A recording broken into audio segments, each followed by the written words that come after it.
So we're going and go. Hello, everyone. My name is Katrine, and I'm with the Halton Environmental Network, and I'm joined by Elizabeth Wathuti from Kenya. She's 23 years old. She's a climate activist who started her own initiative, where she is called. Sorry. Sorry, yeah. Oh no, 24? Sorry for interrupt. Maybe you could start again because I'm 25 now. I'm so sorry. Yeah, It's okay. double checked. I was just pulling Yeah, information in as all reading all these things about yeah, you. yeah. Cool. Okay. That's all. Yeah. Yeah. Maybe you could do a recording again. Yeah, let me do it. You know what? I should probably just practice, and that way I can read it in front of you, and you can let me know if I sound good. Cool.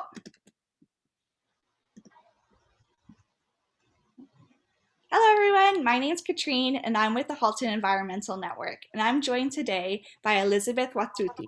She is a 25-year-old changemaker from Kenya who has a passion for sustainability, environmental conservation, and community development.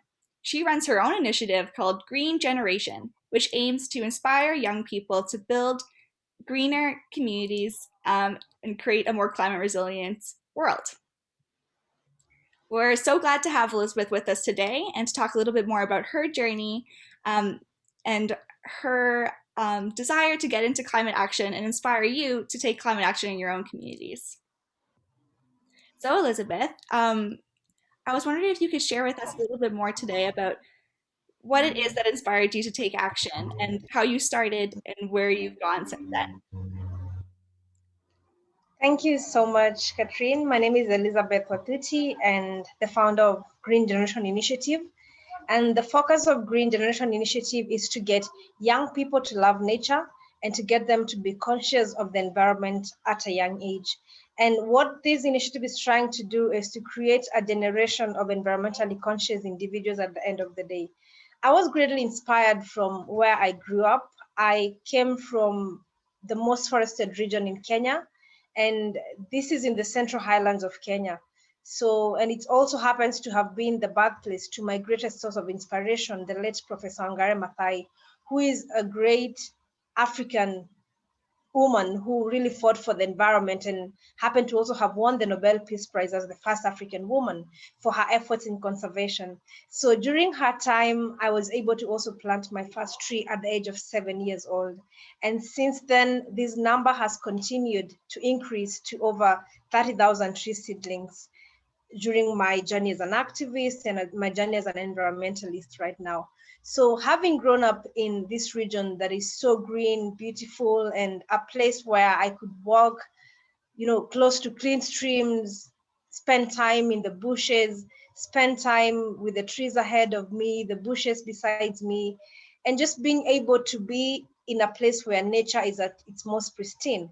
So these are the things that made me fall in love with nature. And I say that when you are in love with nature, you will step up to fight for nature and you will step up to protect nature.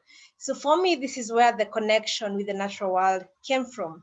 And I think along the way, having had this strong connection to the environment and to nature, I got more interested to want to understand more things beyond what I was seeing in my home region. So I wanted to know, what was the world looking like? Is it the same for other streams around the world? Is it the same for other forests around the world? So I began to read books and also watch documentaries about the environment. And that is when I discovered that there was more to what I was seeing back in my home region, that the wild forests were being destroyed and being burned down at alarming rates, and that the waterways all around the world, the lakes, the rivers, the oceans, were becoming what I like to call a soup of poison flowing with plastic waste. And that there are kids around the world in places like Beijing, China, where they had to put on masks, not for coronavirus, but because of the air pollution, just for them to go to school. So these are some things that really made me feel devastated, just learning that there are people all around the world that could not experience the kind of beauty nature that I was experiencing back at home. And so this made me also feel angry. But there's something that happened about my anger for the challenges that the environment was facing caused by environmental degradation and of course, hugely contributed to human activities.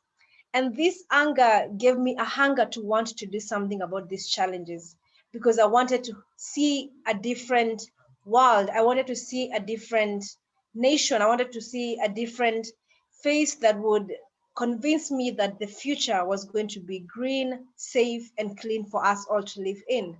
And so I decided to be a voice of change. And that is why I decided to found Green Generation Initiative to get more young people to have this same level of consciousness for how the world is looking right now, and also for how the world is bound to change for the next years. And so my main vision for this initiative was to train, nurture, and get more young people around the world to get this same level of love and connection for the natural world. And so what we do at Green Generation Initiative, it all began with a campaign that I dubbed Adopt a Tree campaign to get children around schools in Kenya to plant and adopt a tree each in their school compound. And what this would mean for them is that the children would get to co-create with nature, and they would get to watch that tree grow up to maturity, and in the process they would develop an understanding for what the natural world means to us and what it means for our future. And again, we also wanted to make sure that it's not just about planting trees, but it's about planting trees for impact by making sure that each and every tree that is planted gets to grow up to maturity, because millions of trees are being planted around the world. But the big question is how many of those trees being planted are getting to grow up to maturity? And this is where the Adopt a Tree campaign comes in. And the other thing we focus on is greening schools. We want to change the face of the schools. We want to make the children understand that you don't have to have come from the most forested region like I did for you to step up and protect the environment. You can come from a big city, but still change the face of your city to a green city through some little actions that can really convert that space to be green and to be a contributor, for example, towards climate action. And we do this to really make sure that every school around the country has an aspect of nature that the children can connect to, even as little as growing flowers around their school compound, as little as making sure that the children can reuse, reduce, and recycle waste around their school compound. So these are small projects that make sure that the children are connecting to the environment. And the other thing we do is that we focus on food security. So in Africa, food insecurity is one of the impacts that is greatly affecting Africa as a result of the climate crisis. So we make sure that we establish food forests in designated corners of the school compound where we plant mixed species of fruit trees so that the children can get a nutritious source of food for them to eat at the end of the day. And of course, this is also helping address the climate crisis, and it's also helping my country attain and surpass a 10% forest cover by the year 2022. So the required minimum for forest cover in the whole world should be about 10% for every nation. But my country currently stands at about 7.3%. So we are also being part and parcel of the solution to attain and surpass this 10% required minimum of the forest cover in my country. Mhm. Wow, that's a lot of things that you do, and so beautifully said too. My question, I guess, my follow-up question to that would be, when you were first starting out, um, what was one of your biggest challenges finding your voice in this whole, there's, the whole global sort of discussion, and there's so many different voices. How did you center into your own voice, and what did you really learn as you started out?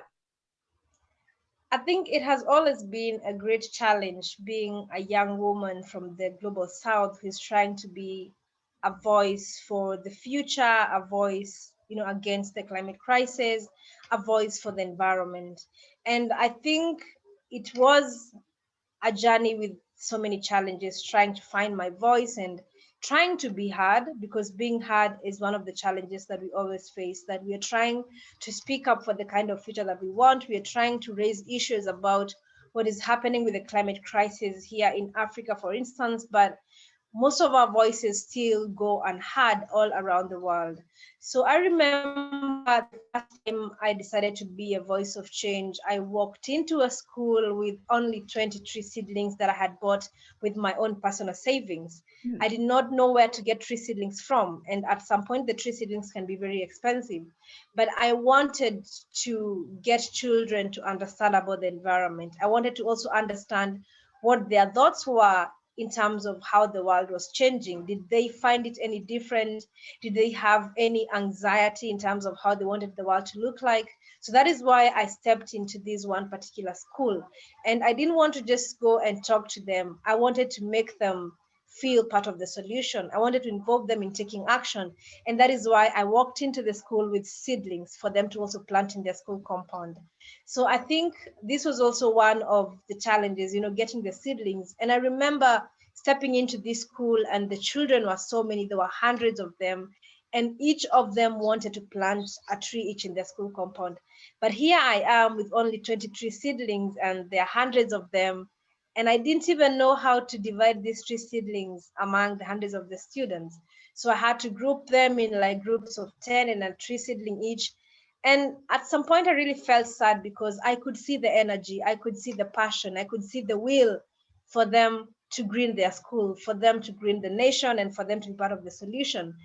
And I kept asking myself, the next time I come to this school, I want to come with trees enough for you all to plant, whereby each of you can have a tree to plant and adopt in their school compound.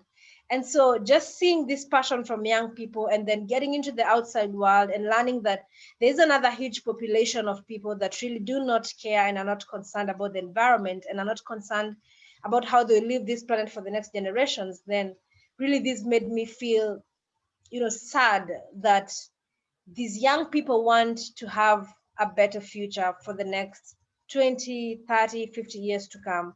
But then there's a generation on the other end that they're not mindful about how they're living this planet for the next generations to come. And so for me, one of the greatest challenges as well has been changing the mindsets of people for us to be on the same page, to understand that our actions today can negatively impact the future and our actions today can positively impact the future. So getting the whole population around the world to change their mindsets and begin to make sure that their actions are changing the world for the better has been one of the challenges. But then we take it up as an opportunity to continue being the voice of change, an opportunity to continue even calling upon people to take actions, individual actions, governments, corporations, and everyone all around the world. Because at the end of the day, we cannot afford to sit back and watch the planet get down to the drain. Mhm. It's so true. It's so true. Yeah, I find that there's great power in young voices as well. I wonder when, as you go through to these different communities, how important do you think education or learning about climate change, not only within their own communities, but the global impacts is I guess, is to you or to the communities that you visit? And have you noticed a change from when you first started? This is kind of two-part question. When you first started to now, do you think that, because young people are so turned on when you go to these communities, do you think that the more you go, the more that they're asking you to do more and do more? Is that kind of that response back and forth? Yes, there is so much power in climate education.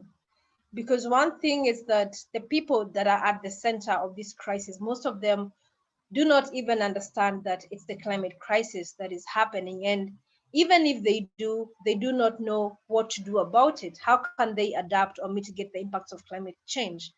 So that is where climate education comes in. Unless you inform people about what is happening around them, then it's going to be so difficult for them to even find solutions.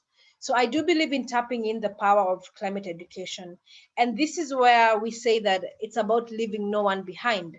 The people that, for instance, have to go a whole day without food because there's a hunger, there's drought, these are the people that need to be informed about how the climate is changing, and not just about how the climate is changing, but what can they do to help themselves in terms of minimizing the impacts, even as we try to push governments to take action and help these people adapt and mitigate the impacts. Then we also need to build their resilience as communities and groups that are adversely impacted by the climate crisis.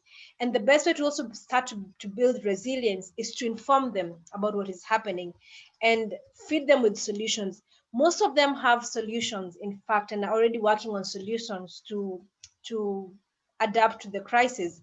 But it's about making sure that we build up on their solutions and help them continue to have a greater impact in terms of the solutions that they are working on. So I have seen children, for instance, in schools where we've been and educated them about actions that they can take to make sure that they are positively contributing to the environmental conservation. And we've gotten feedback from parents who have at some point had their children trying to impact them directly. And I'll give a good example of an instance where I know we tell children that it's not right, for instance, to throw trash out of car windows when you're maybe driving to a place or you're on a journey, Yeah. and they get it. And at some point I remember one parent telling us that their child stopped them from throwing trash out of car windows in front of people that were full in the vehicle. And it was a bit embarrassing for them when the child said, hey, you should not throw that bottle out of the car window because it's going to clog the waterways, it's going to clog our drainages, and at the end of the day, the city is going to be flooded. So it shows that the young children are getting it. Yeah. And they're not just getting it, but they're getting it and taking that knowledge and information to try and change their communities, their nations, and that's how their collective action is going to help change the whole world at the end of the day. It's about collective action. All these actions and small steps being taken by young people, then at the end of the day, their collective action is going to help change and transform the face of this world. Mhm. Well said. Well said. Yeah. My next question is, what would be your best advice that you would give to somebody starting from the bottom who hasn't taken any actions yet, just wants to get started? What would be your best advice for that person? Or even to somebody, for example, who, yeah, who hasn't taken their first step, what would be that your advice for that person? My advice for every young person out there, I know the reason why each and every one of us wants to take a step of action is because we have identified with some challenges around the world that we don't want to see happening in the next coming years. And of course, I know we are worried about the future because we know that the chances of a safe future with the current trends of a world that is not even livable are minimal. But then all is not lost because we are the voices of change. And we are the ones that can change this planet for the better because we know the kind of world that we want to live in. So we must continue taking action and demanding for action now to secure a livable world now and a safe future. And for the young people that are yet to start taking any action around them, maybe you are afraid or maybe you feel you're maybe you feel like you're too young to make a difference. And I think I always tell the story of the hummingbird that the late Professor Wangari Maathai always told. And she told a story of a forest that was on fire. And all the animals were so overwhelmed that their habitat was getting down to the drain. It was being destroyed. Their only home was being burned down and they could not have anywhere else to live. And of course, they were in a state where they did not know what to do about the fire. And in the forest, we have all animals, huge animals like the elephants, the giraffes, and we have tiny animals like the birds. So all of these animals are standing by the side of the stream and watching their homes get destroyed, except for this tiny little hummingbird that decided that it was going to do something about the fire. So it decides to pick a drop of water from this stream and flies back and forth, trying to drop one drop of water into the fire, one drop of water. And you can imagine that the bird had to fly over millions of times, but it did not give up. It was doing back and forth, back and forth. And of course, these other animals were mocking this tiny hummingbird and asking the hummingbird, what do you think you can do? You are too little. Your beak is just tiny. You're only a little hummingbird. What can you do? And of course, remember, there are big animals like the elephants that have got huge trunks that can fetch huge amounts of water and even do more than the hummingbird. But then this tiny hummingbird looked at the other animals and told the other animals, I am doing the best that I can. What are you doing? So this would be my message to every young person out there. Just like this little hummingbird, choose to be like the hummingbird. Do the best that you can. Don't feel so much overwhelmed by everything that is happening right now. As long as you're doing the best that you can, just like this tiny hummingbird, then that is what it takes for us to change the future of this world. Things are happening. We have the COVID pandemic, we have the climate crisis. We are said to be the generation that has to live longer with the consequences of the world's inaction today. And of course, this can be so much overwhelming for us, and it can give us so much anxiety for the future.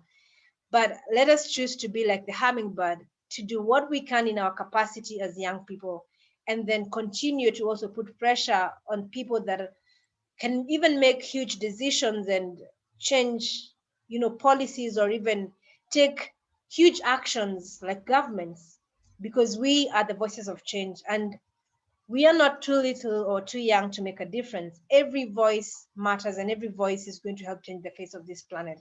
So it's all about identifying with the challenges, knowing that yes, we have a problem, and understanding that we cannot do everything, but we can do something at our capacity to change the face of this planet.